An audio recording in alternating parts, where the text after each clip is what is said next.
안녕하세요. 웰컴처치 김희원 목사입니다. 오늘도 여러분들과 대리운전 간증 함께 나누도록 하겠습니다. 한 1년 정도 지난 것 같은데요. 이제 대리운전을 하다 보면요, 약간 외진 곳에서 출발하는 콜이 가격이 좋습니다. 아무래도 기사가 가기 어려운 곳이니까 뭐 택시를 타고만 가야 된다든지, 그런데 이제 가격이 좀 더 높게 잡히거든요. 제가 이제 어느 날 밤에 콜을 보고 있는데 약간 외진 데서 어디 다른 곳으로 이동하는데 가격이 좀 괜찮은 콜이 뜬 거예요. 그래서 딱 눌렀는데 놓쳤습니다. 그래서 너무 되게 아쉬웠어요. 아쉽다, 이거 가격이 괜찮은데, 막 이러면서. 그리고 이제 다른 거를 뜨려고 또 막 보고 있는데, 이제 밤에 손님도 별로 없고, 그래서 주님 어떻게 합니까? 이러고 있었습니다. 근데 아까 좀 전에 제가 아쉽게 놓쳤던 콜이 또 뜬 거예요. 똑같은 게. 보통 이제 취소가 되거나 뭐 이런 경우에 이제 다시 뜨거든요. 근데 이제 가격이 좋아서 웬만한 대리기사 그거를 잡고 놓아버릴 일이 없는데, 어쨌든 감사하게 잡았습니다. 나중에 가서 물어보니까 본인이 이제 다른 기사님이 콜을 잡고 손님한테 가고 있다가 꽃을 타고 가다가 넘어졌나 어떻게 돼서 못 가게 된 거예요. 그래서 다시 콜을 올렸고 그걸 제가 잡은 거예요. 그래서 그게 뭐 감사했고요. 근데 이분과 대화를 나누면서 제가 이제 또 목사라고 이야기를 했습니다. 좀 여러 가지 좀 독특한 분이었습니다. 일단 모태신앙이었다고 해요. 교회에서 헌금 때문에 부모님이 이제 헌금을 줬는데 그거 가지고 뭐 사 먹고 PC방 가고 뭐 이러면서 이제 헌금을 좀 써서 그게 걸려가지고 어린 아이를 가르쳤던 분이 이제 막 혼을 내셨나 봐요. 헌금을 조금 했냐 뭐 이래서. 그런 것 때문에 마음이 되게 상해서 좀 교회를 가는 걸 멀리하고 썩 좋아하지 않았다고 합니다. 또 이제 삶을 살면서 좀 이렇게 소극적이었던 것 같아요. 그래서 이제 학교에서 왕따를 경험하기도 하고, 모태 신앙이어서 교회는 다녔고 하나님을 믿기는 하는데 내가 삶의 자신감도 없고 좀 위축도 되어 있고, 또 하나님에 대한, 또 교회에 대한 그렇게 썩 좋지 않은 기억이 또 이 형제님을 교회에 나가게 하는데, 하나님께 나아가게 되는데 조금 여러 가지 방해가 되는 그런 삶을 살았다고 합니다.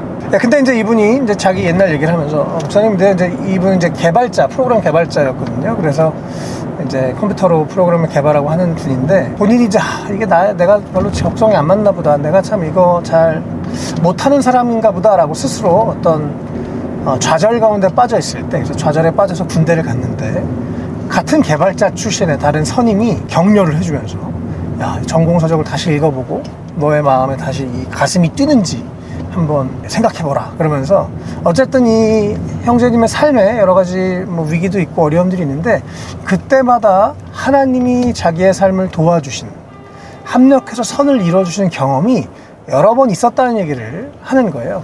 이 형제님이 하나님에 대한 믿음은 있고, 또 이제 교회에 대한 좀 상처와 또 본인이 약간 그런 왕따를 당하고 좀 위축된 그런 모습들을 이제 있다는 것을 알게 됐습니다. 그러면서 이제 제가 목사라는 걸 밝히니까 이제 이런 본인 얘기를 쭉 하면서 너무나 오늘 이 목사님 하는 게 너무 놀랍다는 거예요. 왜요? 그랬더니 목사님, 제가 최근에 결혼을 했는데 전세 사기를 당해서 지금 너무 어려운 상황입니다. 동시에 한 달 안에 회사에서도 지금 구조조정 얘기가 나와서 회사에서 더 이제 좀 있기가 어렵고, 얼마나 마음이 좀 어렵겠습니까? 가장으로서 갓 결혼을 했고, 또 집도 어렵고, 또 책임을 져야 되는데 또 회사도 흔들리고, 참 마음이 힘들고 어려워서. 근데 이제 이분은 하나님에 대한 믿음은 막연히 있지만, 이제 아까 말씀드렸던 교회에 대한 상처, 또 위축된 마음 때문에 교회는 안 가고 혼자서만 요즘에 기도를 하고 있었다고 합니다. 하나님이 전세 사기 어떻게 해결해야 됩니까? 하나님 도와주십시오. 또 하나님이 저 회사 문제 앞으로 어떻게 해야 될까요? 제가 어디로 가야 될까요? 그러면서 기도를 하고 있는 그 상황에 만나게 된 거죠. 그래서 하나님께 너무너무 감사하고 또 위로가 된다는 말씀을 하시더라고요.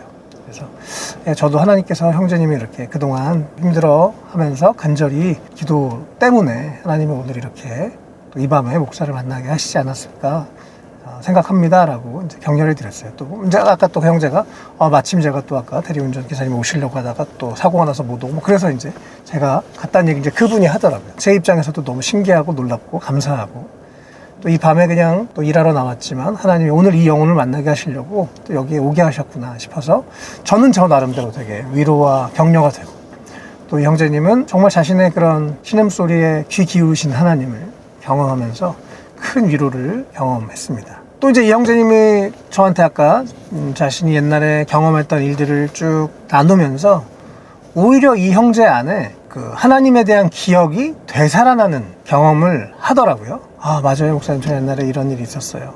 그때 하나님이 이렇게 도와주셨어요.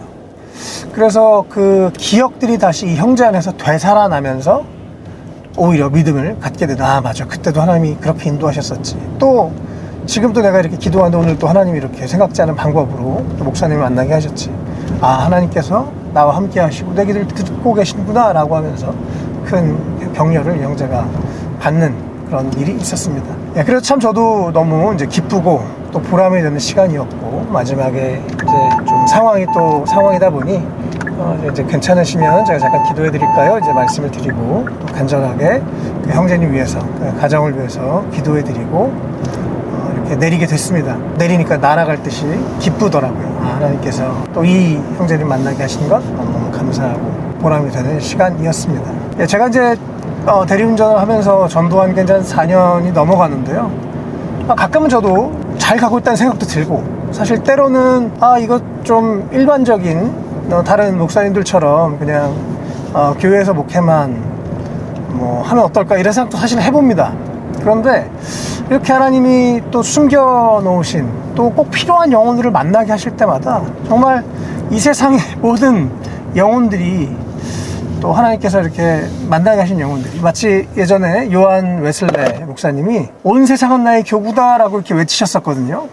저도 그래서 온 세상이 나의 교구라는 생각도 들고, 그래서 참 감사하기도 하고, 때로는 참 하나님 이 시대에 도대체 제가 목사로서 어떻게 살아야 됩니까? 이런 고민들을 하는데 이럴 때 참 감사하기도 하고, 주님 제가 이렇게 계속 하는 게 맞습니까? 뭐 이런 고민들도 사실은 하게 됩니다. 그러나 정말 하나님께서 이렇게 영혼들을 만나게 하실 때마다 경험하는 기쁨은 세상의 어떤 것과도 바꿀 수가 없는 것 같아요. 또 하나님이 이렇게 저에게 허락하신 이 길을 따라서 감사하는 마음으로 또 계속 걸어가게 됩니다. 또 감사하게 사실 최근에 지금 우리 이 유튜브를 통해서 아마 몇몇 분들이 지금 저희 교회에 또 후원을 새롭게 하시는 것 같습니다. 그래서 또 교회에서 많이 도움이 되어서 참 감사하기도 하고요. 또 제가 누군지 성함은 모르지만 또 이렇게 후원해 주셔서 다시 한번 감사하다는 말씀을 전해드리고 싶고요. 그래서 어쨌든 제가 있는 자리에서 온 세상에 나의 교구라는 마음으로 최선을 다해서 기회가 되는 대로 복음을 전하고, 또 하나님이 만나게 하신 영혼들에게 복음을 전하고 또 주님을 전하는 그런 삶을 계속 열심히 살아보겠습니다. 우리 한 분 한 분의 삶에서도 각자의 자리에서 또 살아계신 하나님과 동행하시고 또 우리가 기회가 되는 대로 복음을 전하는 우리 모두가 되면 좋겠습니다. 오늘도 영상 시청해 주셔서 감사드리고요. 구독과 좋아요, 알림 설정, 댓글도 부탁드리겠습니다. 예수님 안에서 더 행복하세요. 감사합니다.